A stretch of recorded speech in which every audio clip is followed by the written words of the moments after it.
तर उद्धव ठाकरेंकडे कुणी राहायला तयार नाही। अनेक नगरसेवक शिंदे गटात प्रवेश करणार आहेत। तर 6 खासदारांच्या प्रवेशाबाबत आज दुपारी स्पष्टता येईल, असं संजय शिरसाट म्हणाले।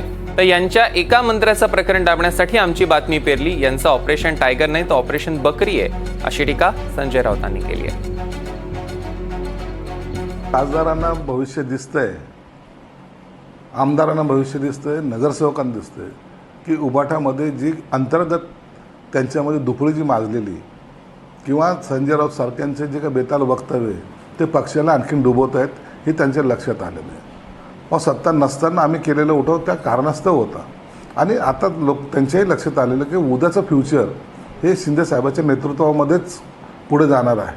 म्हणून आपलं जर फ्युचर सेफ करायचं असेल किंवा या प्रगतीच्या गाड्यात जर आपण सहभागी झालो तर मतदारसंघात चांगले कामं करू शकतो, लोकांच्या आणखीन भेटीगाठी वाढू शकतात। ही सगळी भावना त्यांच्या मागे आहे। आज आमच्या 9 खासदारांविषयी चुकीच्या बातम्या प्रसारित केल्या। त्यातले एक खासदार संजय पाटील मुंबईतून आले पत्रकार परिषदेसाठी। ते बघा, 9च्या 9 खासदार दिल्लीमध्ये आहेत, आमच्या बरोबर आहेत। आम्ही पुन्हा एकदा सोमवारी या खासदारांबरोबर तुम्हाला भेटू। ही बदमाशी झालेली आहे। महाराष्ट्रात जे काय डोमेस्टिक व्हायलन्स एका मंत्र्याचं प्रकरण चालू आहे, ती बातमी दाबण्यासाठी ही बातमी सोडलेली आहे। हे काय ऑपरेशन टायगर बिगर कसलं आहे, ऑपरेशन बकरी आहे। हा,